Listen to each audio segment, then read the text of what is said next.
পঞ্চগড়ের বোদা উপজেলায় 4টি পেট্রোল পাম্পকে মোট 1 লক্ষ টাকা জরিমানা করা হয়েছে।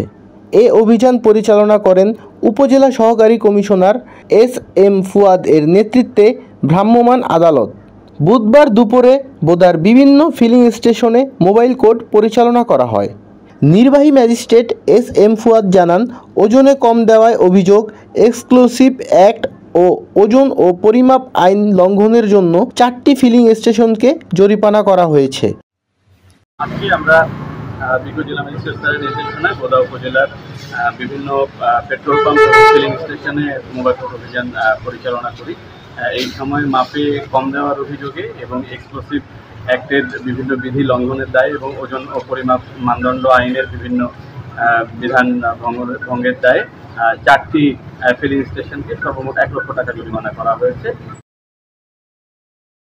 বোদা থানা পুলিশের সদস্যরাও অভিযানে উপস্থিত ছিলেন। Movie Bangla television, Panchagarh.